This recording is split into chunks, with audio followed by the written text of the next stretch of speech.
Hai teman-teman aspirasi, selamat datang di materi pelatihan mengenai etika telepon. Di era elektronik yang terus berkembang seperti saat ini, kita sering lupa betapa pentingnya memiliki etika dalam bertelepon. Selain email atau sosial media, banyak orang masih menggunakan telepon sebagai sumber komunikasi utama. Dengan mengetahui etika dan prosedur yang tepat dalam berbicara dengan orang lain di telepon, dapat menunjukkan profesionalisme Anda. Beragam penelitian menunjukkan bahwa ketika Anda memiliki tujuan, maka hal tersebut akan tercapai dengan lebih mudah. Maka dari itu, berikut adalah tujuan dari pembelajaran hari ini. Mampu mengenali beragam aspek berbeda tentang bahasa telepon. Menangani panggilan masuk dengan benar. Mengetahui bagaimana cara menghadapi penelpon yang marah atau kasar.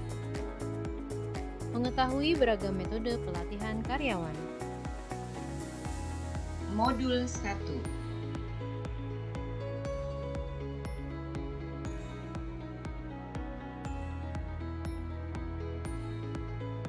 Kebanyakan orang mungkin tidak menyadari bahwa saat berkomunikasi melalui telepon juga memerlukan etika.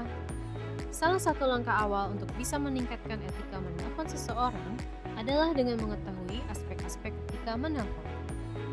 Frase. Saat berbicara di telepon, susunan kalimat yang digunakan berbeda dengan susunan kalimat yang biasa Anda gunakan sehari-hari. Dengan menggunakan kalimat yang lebih profesional, akan menunjukkan rasa percaya diri dan dapat meyakinkan pelanggan bahwa Anda ada untuk membantu mereka.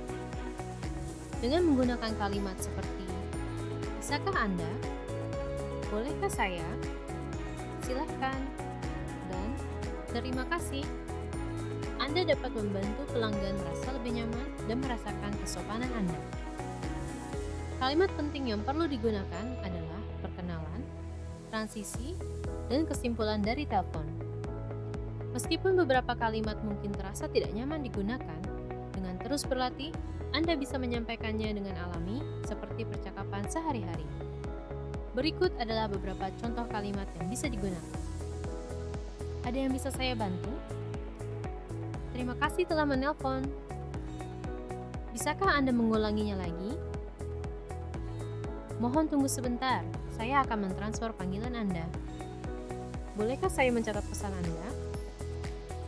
Berikut adalah 3 aspek dari etika telepon yang perlu Anda perhatikan, yaitu nada suara, berbicara dengan jelas, mendengarkan dengan aktif. Nada suara. Nada suara seseorang dapat menggambarkan beragam emosi dan perasaan. Saat Anda sedang sedih atau marah, nada suara Anda dapat menjadi lebih rendah. Ketika Anda sedang senang atau bersemangat, nada suara dapat menjadi lebih tinggi. Anda lebih dianjurkan untuk berbicara dengan nada suara normal atau sedikit lebih tinggi saat berbicara di telepon. Hal ini dikarenakan nada suara lebih rendah dapat menyiratkan sarkasme atau ketidaktertarikan. Anda tidak boleh berbicara secara monoton karena dapat terdengar membosankan atau membuat pendengar merasa Anda tidak berbicara dengan tulus.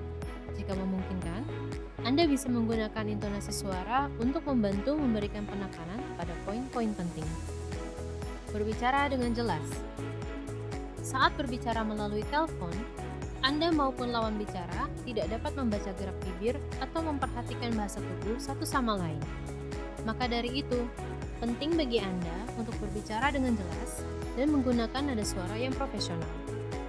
Berbicara terlalu cepat akan menyebabkan kalimat Anda terdengar acak-acakan atau terburu-buru. Sedangkan, berbicara terlalu lambat dapat membuat kalimat Anda terdistorsi dan membingungkan lawan bicara mengenai apa yang sebenarnya ingin disampaikan. Saat berbicara, pastikan Anda mengartikulasikan kata-kata yang digunakan. Ketika Anda selesai berbicara, berhentilah secara berkala untuk mencari tanda bahwa pelanggan telah mendengar dan memahami apa yang Anda sampaikan, seperti misalnya menjawab pertanyaan dengan gumaman. Jika ternyata pelanggan tidak memahami apa yang Anda sampaikan, ulangi kembali informasi dengan tenang. Mendengarkan dengan aktif. Saat memegang gagang telepon, seringkali kita mungkin merasakan dorongan untuk melakukan semua pembicaraan dan lupa untuk mendengarkan. Namun, ingatlah bahwa tujuan dari pelanggan menelpon adalah untuk berbicara berbicara kepada Anda. Setelah Anda melakukan perkenalan, berhentilah sejenak untuk mendengarkan pelanggan berbicara dan identifikasi alasan mengapa mereka menelpon. Izinkan pelanggan selesai berbicara tanpa interupsi. Fokuslah pada apa yang dibutuhkan oleh pelanggan dan apa yang mereka inginkan. Ketika pelanggan selesai berbicara, konfirmasi kembali mengenai apa yang mereka inginkan. Beritahu pada pelanggan apa yang bisa Anda lakukan dan bagaimana Anda dapat membantu memenuhi kebutuhan mereka. Ikuti terus video pelatihan dari kami. Sampai jumpa di modul berikutnya.